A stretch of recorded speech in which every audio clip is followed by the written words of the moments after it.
Hello friends, welcome to YouTube channel overall knowledge a way to success. Friends, आज की इस video में हम लोग जो भारतीय इतिहास में प्राचीन इतिहास जो ऑब्जेक्टिव क्वेश्चन कर रहे थे धार्मिक आंदोलन टॉपिक से, उसका यह नेक्स्ट पार्ट होगा। ठीक है, जिसमें आज हम लोग कुछ ऑब्जेक्टिव क्वेश्चनों को सॉल्व करेंगे। इसके पहले भी हम लोगों ने इसका एक पार्ट लाया था जिसमें कुछ क्वेश्चनों को सॉल्व किया था। ठीक है फ्रेंड्स, चलिए स्टार्ट करते हैं।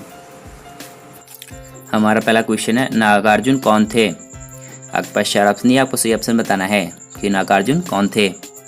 तो इस क्वेश्चन का right option option number D होगा, बौद्ध दार्शनिक थे। ठीक है, ऑप्शन नंबर डी इसका सही होगा। नेक्स्ट, जैन परंपरा के अनुसार महावीर कौन से तीर्थंकर थे? पहले, 10वें, 18वें या फिर 24वें?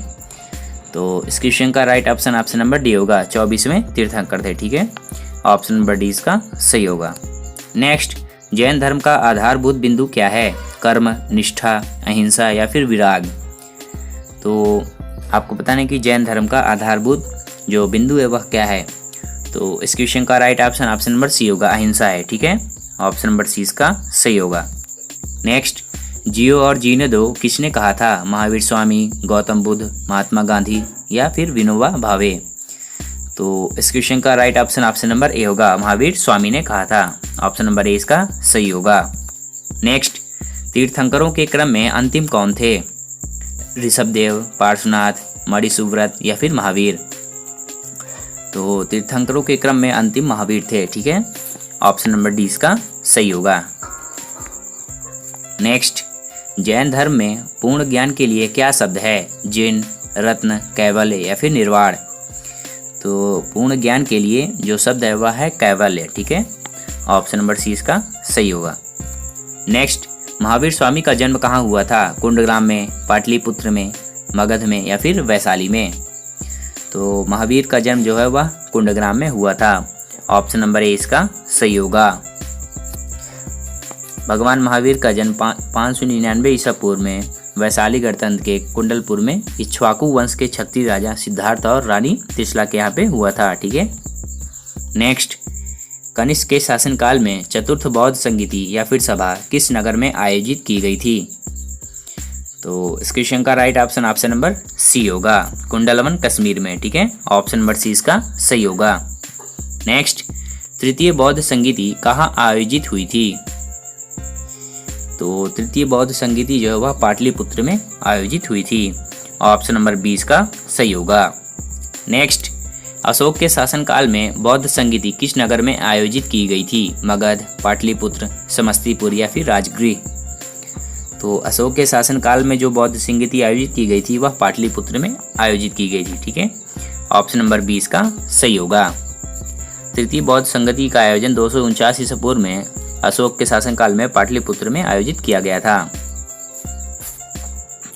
हमारा नेक्स्ट क्वेश्चन है, निम्नलिखित में से कौन सी बात बौद्ध धर्म तथा जैन धर्म में समान नहीं है? अहिंसा, वेदों के प्रति उदासीनता, आत्मदमन या फिर रीति रिवाजों की अस्वीकृति? तो इस क्वेश्चन का right option option number C होगा, आत्मदमन। ठीक है, ऑप्शन नंबर सी इसका सही होगा। नेक्स्ट, निम्नलिखित में से किस नगर में प्रथम बौद्ध संगीति आयोजित की गई थी? नालंदा, गया, राजगृह या फिर बोध गया? तो इस क्वेश्चन का right option option number C होगा, राजगृह में। ठीक है, ऑप्शन नंबर सी इसका सही होगा। प्रथम बौद्ध संगीति का आयोजन 483 ईसा पूर्व राजगृह में आयोजित की गई थी। ठीक है। नेक्स्ट, बुद्ध के जीवन की 4 महत्वपूर्ण घटनाओं और उनसे संबंध 4 स्थानों का नीचे उल्लेख है। इसमें आपको मिलान करना है कि कौन से ऑप्शन सही होंगे। तो इस क्वेश्चन का right option option number C होगा। ठीक है, जन्म का जो संबंध है वो लुम्बिनी से, और ज्ञान प्राप्ति का जो संबंध है वो बोध गया से, प्रथम प्रवचन का जो संबंध है वह सारनाथ से, और निधन का संबंध जो है वह कुशीनगर से है। ऑप्शन नंबर सी इसका सही होगा। नेक्स्ट, निम्नलिखित में से कौन सबसे पूर्वकालिक जैन ग्रंथ कहलाता है? पश्चात ऑप्शन नहीं, आपको सही ऑप्शन बताना है। तो सबसे पूर्वकालिक जैन ग्रंथ जो है वह 14 पूर्व कहलाता है। ठीक है, ऑप्शन नंबर सी इसका सही होगा। नेक्स्ट, आजीवक संप्रदाय के संस्थापक कौन थे? तो आजीवक संप्रदाय के जो संस्थापक थे वह थे मक्खली गोसाल। ठीक है, ऑप्शन नंबर डी इसका सही होगा। नेक्स्ट, भागवत संप्रदाय के विकास में किसका योगदान अत्यधिक था? पश्चात ऑप्शन नहीं, आपको सही ऑप्शन बताना है। तो भागवत संप्रदाय के जो विकास में सर्वाधिक योगदान था वह हिंद और यूनानी का था। ठीक है, ऑप्शन नंबर 20 का सही होगा। नेक्स्ट, भगवान महावीर का प्रथम शिष्य कौन था? जमाली, योसुद, विपिन या फिर प्रभास। तो भगवान महावीर का जो प्रथम शिष्य था वह जमाली था। ठीक है, ऑप्शन नंबर ए इसका सही होगा। हमारा नेक्स्ट क्वेश्चन है, त्रिरत्न सिद्धांत, सम्यक धारणा, सम्यक चरित्र और सम्यक ज्ञान जिस धर्म की महिमा है वह कौन सा धर्म है? बौद्ध धर्म, ईसाई धर्म, जैन धर्म या फिर इनमें से कोई नहीं। तो इस क्वेश्चन का राइट ऑप्शन नंबर सी होगा, जैन धर्म। ठीक है, ऑप्शन नंबर सी इसका सही होगा। नेक्स्ट, कथन है कि कुशीनगर मल्ल गणराज्य की राजधानी थी और इसका कारण है महाबुद्ध का महापरिनिर्वाण जो है वो कुशीनगर में हुआ था। आपको बताना है कि कथन और कारण क्या सही हैं। तो इस क्वेश्चन का राइट ऑप्शन नंबर बी होगा। कथन और कारण दोनों सही हैं, लेकिन जो कारण है वह कथन की सही व्याख्या नहीं करता है। ठीक है, ऑप्शन नंबर बी इसका सही होगा। नेक्स्ट, निम्नांकित कथनों का विचार करें और चैत्य व विहार में क्या अंतर है इसे आप बताएं। ठीक है, आपके पास 4 ऑप्शन, आपको सही ऑप्शन बताना है। आपको बताना है कि चैत्य व विहार में क्या अंतर है। तो इस क्वेश्चन का राइट ऑप्शन नंबर बी होगा। ठीक है, चैत्य पूजा का स्थल होता है जबकि विहार निवास का स्थल होता है। ऑप्शन नंबर बी इसका सही होगा। हमारा नेक्स्ट क्वेश्चन है, निम्नलिखित में से कौन सा स्थल पार्श्वनाथ से संबंध होने के कारण जैन सिद्ध क्षेत्र माना जाता है? चंपा, पावा, समेध शिखर या फिर उज्जैन। तो इस क्वेश्चन का राइट ऑप्शन नंबर सी होगा, समेध शिखर को। ठीक है, ऑप्शन नंबर सी इसका सही होगा। नेक्स्ट, बुद्ध की मृत्यु के बाद प्रथम बौद्ध संगीति की अध्यक्षता किसने की थी? तो प्रथम बौद्ध संगीति की अध्यक्षता जो है वह महाकश्यप ने की थी। ठीक है, ऑप्शन नंबर ए इसका सही होगा। नेक्स्ट, निम्नलिखित में से बुद्ध के जीवन काल में ही संघ प्रमुख होना चाहता था। आपको बताने कि इनमें से कौन वह बनना चाहता था। तो इस क्वेश्चन का राइट ऑप्शन नंबर ए होगा, देवदत्त। ठीक है, ऑप्शन नंबर ए इसका सही होगा। नेक्स्ट, हेलियोडोरस का वेशनगर अभिलेख संदर्भित है। आपको बताना है कि वह किससे संदर्भित है। तो इस क्वेश्चन का राइट ऑप्शन नंबर डी होगा, केवल वासुदेव से। ठीक है, ऑप्शन नंबर डी इसका सही होगा। नेक्स्ट, बौद्ध धर्म के विषय में कौन से कथन सही हैं? ठीक है, आपके पास ये 3 कथन दिए हुए हैं, आपको बताने कि इनमें से कौन से सही होंगे।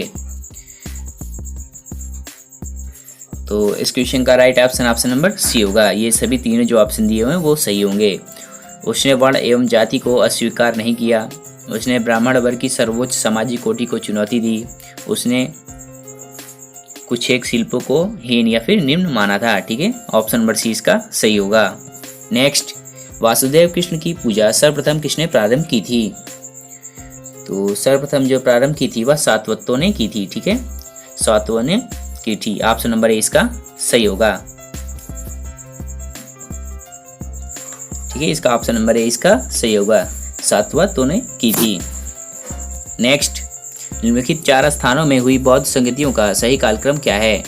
आपको बताने कि इसमें कौन से ऑप्शन सही होंगे। तो इस क्वेश्चन का राइट ऑप्शन नंबर डी होगा। ठीक है, पहले राजगृह, फिर वैशाली और फिर पाटलिपुत्र और लास्ट में कुंडलवन। ऑप्शन नंबर डी इसका सही होगा। नेक्स्ट, गौतम बुद्ध ने अपनी मृत्यु के उपरांत बौद्ध संघ के नेतृत्व के लिए किसे नामित किया था?